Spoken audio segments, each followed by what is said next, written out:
নমস্কার বন্ধুরা, আজকে আমি একটা ভাপা সন্দেশ বানাবো। তার জন্য এখানে নিয়ে নিয়েছি 1.5 কিলো দুধের ছানা। আমি 1.5 কিলো দুধ জাল দিয়ে ভিনেগার দিয়ে ছানা কাটিয়ে নিয়েছি। আপনারা চাইলে পাতিলেবুর রস দিয়েও কিন্তু ছানাটা কাটিয়ে নিতে পারেন। ছানাটা সেকে পরিষ্কার করে জল দিয়ে ধুয়ে জল ঝরিয়ে নিয়েছি। খুব জল ঝরানোর দরকার নেই, একটু জল থাকলে কোনো অসুবিধা হবে না। এই সন্দেশটা কিন্তু মুখে দিলেই কিন্তু মিলিয়ে যাবে।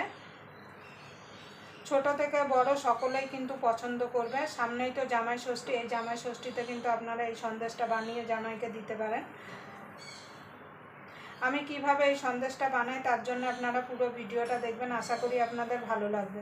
যদি ভিডিওটা দেখে আপনাদের ভালো লাগে তাহলে অবশ্যই একটা লাইক করবেন, শেয়ার করবেন, চ্যানেলটা সাবস্ক্রাইব করে নেবেন আর পাশের বেল আইকনটা অবশ্যই বাজিয়ে দেবেন। আমি যখন কোনো নিত্য নতুন রেসিপি আপলোড করব সবার আগে পাওয়ার জন্য। ছানাটা একটু ভেঙে নেবো এইভাবে।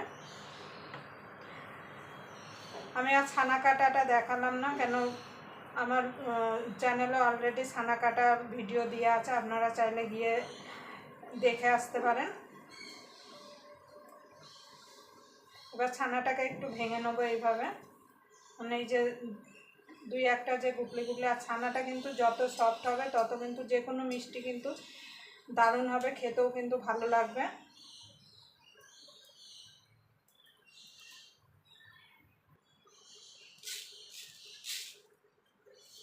দেখুন বন্ধুরা, দিয়ে দেবো চিনি। খুব বেশি চিনি দেওয়ার দরকার নেই, এই সন্দেশটা কিন্তু খুব মিষ্টি হয় না। আমি 3 চামচ চিনি দিলাম। এখানে দিয়ে দেবো এরকম 10 টাকা দামের 2টো গুঁড়ো দুধের প্যাকেট।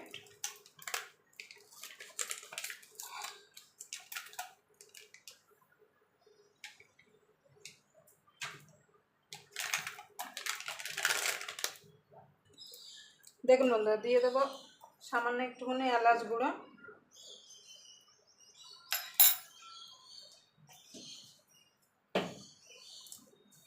এবার ভালো করে মেখে নেবো এটাকে এইভাবে।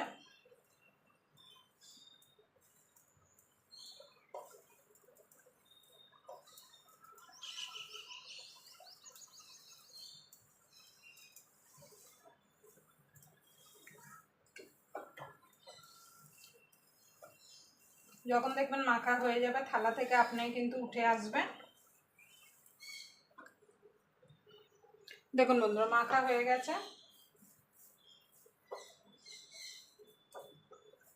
দেখুন থালা থেকে উঠে আসছে, মানে পুরো মাখা হয়ে গেছে। দেখুন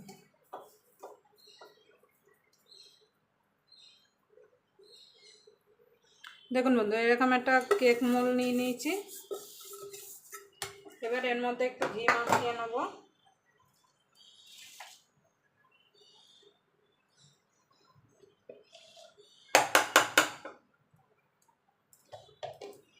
আমি হাত দিয়ে মাখিয়ে নিচ্ছি।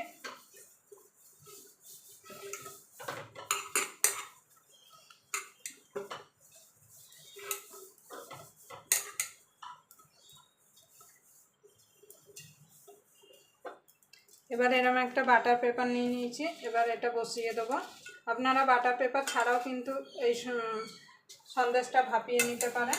বাটার পেপারটা দিলে কি হবে, তুলতে সুবিধা হবে।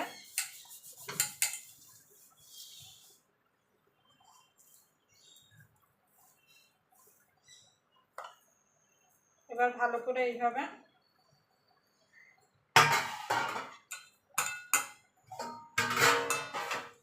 ছড়িয়ে দেবো।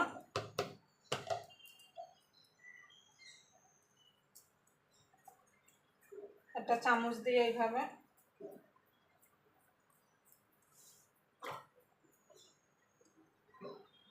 দেখুন বন্ধু, সুন্দরভাবে আমি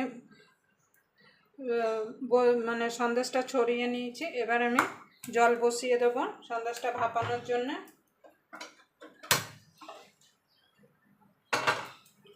বেশি না, 15 মিনিট ভাপালেই কিন্তু সন্দেশটা রেডি হয়ে যাবে। একবার হলো আপনারা এই জামাই ষষ্ঠীতে এইভাবে সন্দেশ বানিয়ে দেখবেন, পুরো মুখে দিলে কিন্তু মিলিয়ে যাবে। দেখুন বন্ধু, জলটা ফুটে গেছে। এবার একটা স্ট্যান্ড বসিয়ে দেবো, তার উপরে এটা বসিয়ে দেবো। আমি উপরে মানে অ্যালুমিনিয়াম পেপার দিয়ে মুড়িয়ে দিয়েছি, দিয়ে এবার ঢাকা দিয়ে দেবো এইভাবে। দিয়ে এটাকে লো টু মিডিয়ামে 15 থেকে 20 মিনিট ভাপিয়ে নিলে কিন্তু হয়ে যাবে আমাদের মুখে দিলে মিলিয়ে যাওয়ার মতো সন্দেশ। দেখুন বন্ধুরা 15 মিনিট হয়ে গেছে, এবার আমি খুলে দেখব।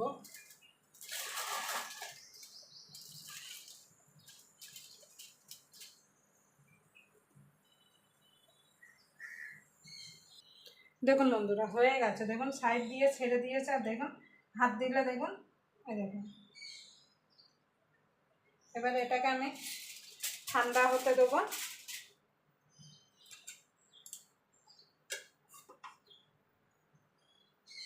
ঠান্ডা হলে তারপর আপনাদের কেটে দেখাচ্ছি যে কেমন হলো।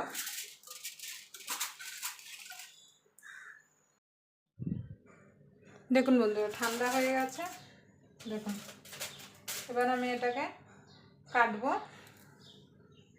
দেখুন বন্ধুরা একটা প্লেট নিয়ে নিয়েছি, এবার প্লেটের উপরে এইভাবে উপর করে দেবো।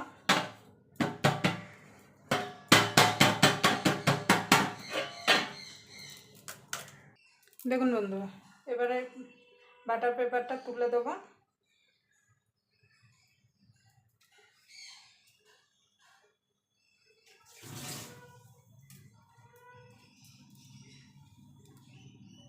দেখুন বন্ধুরা এবার পিস পিস করে কেটে নেবো। আপনারা আপনাদের পছন্দ মতো শেপ দিতে পারেন, আমি চৌকো চৌকো করেই কাটবো।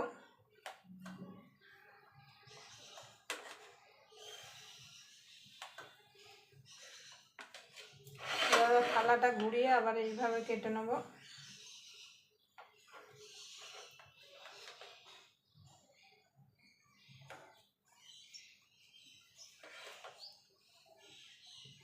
দেখুন বন্ধুরা কেটে নিয়েছে, একটা তুলে আমি দেখাচ্ছি।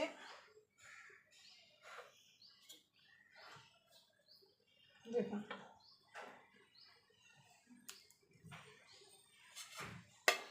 এইভাবে সবগুলো তুলে নেব। দেখুন বন্ধুরা সাজিয়ে নিয়েছে, এবার উপর থেকে একটু করে পেস্তা দিয়ে দেবো যাতে দেখতে ভালো লাগে। আপনারা এইভাবে সন্দেশ কিন্তু বাড়িতে বানিয়ে নিতে পারেন। দেখুন বন্ধুরা দেখতে দেখুন কত সুন্দর লাগছে, আর একটা ভেঙে আমি দেখাচ্ছি। দেখুন দেখুন কত সুন্দর হয়েছে, দেখুন দেখুন। এটা যদি কাউকে আপনি যদি খাওয়ান, কেউ খেয়ে বলবে না যে এটা মানে বাড়িতে বানানো না, তো যে সে খেয়েই ভাববে এটা দোকান থেকে কেনা। আপনারা অবশ্যই কিন্তু এইভাবে সন্দেশ বাড়িতে বানিয়ে নিতে পারেন। মাত্র 3টে উপকরণেই কিন্তু এই সন্দেশটা বানানো হয়ে যাবে, কোনো এক্সট্রা কিন্তু কোনো উপকরণ লাগবে না। আবার আপনাদের সঙ্গে কোনো নতুন রেসিপি নিয়ে দেখা হবে, ততক্ষণ পর্যন্ত আপনারা ভালো থাকবেন, সুস্থ থাকবেন।